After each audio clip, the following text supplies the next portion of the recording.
Good evening and welcome to Thursday's edition of the Regional News. Brazil's Senate took the lead to curb what lawmakers see as judicial overreach by the country's Supreme Court and passed a constitutional amendment that limits the ability of justices to rule on issues individually.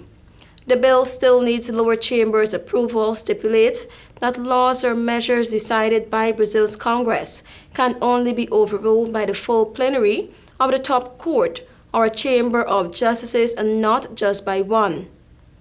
The amendment also sets deadline for deciding cases when judges ask for more time to study the issues and requires that much requests be collectively and not individually made. The bill passed by a wide margin of 52 to 18 votes in 2 rounds of voting required by constitutional amendments.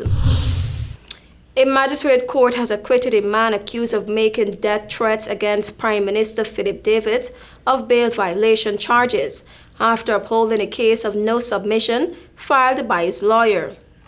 Isaac Roberts, 22, stood before Magistrate Samuel McKenney on 10 counts of violating bail conditions.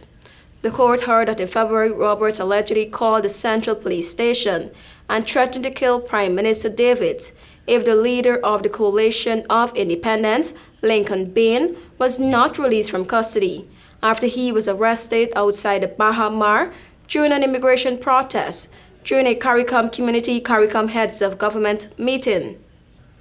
Prosecutors allege that since being charged, Roberts failed to ensure that his monitoring device was fully charged between the period February 23 and June 14.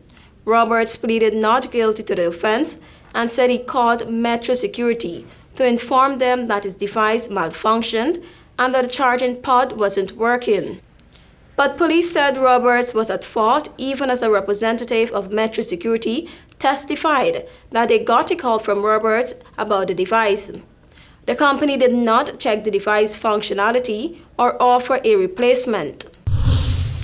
The Saudi Arabian government sent 2 private jets to fly CARICOM heads to the Middle East and also footed a bill for the accommodation, Prime Minister Dr. Keith Rowley revealed. However, he said this does not mean that it was any quote-unquote sellout in accepting transportation from the Saudis for the Saudi Arabia CARICOM summit.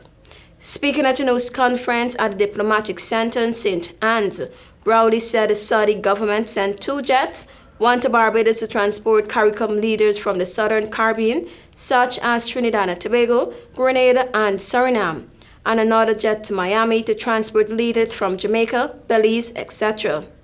He said it is quite normal for heads of government to be accommodated when they visit. The Prime Minister spoke about the successes of his visit to the Saudi Arabia with his delegation for the first Saudi CARICOM summit last week. He said there were discussions ranging from energy, tourism and development, funding in particulars as it relates to climate change. He said the region is affected by climate change and needs the help in providing protection.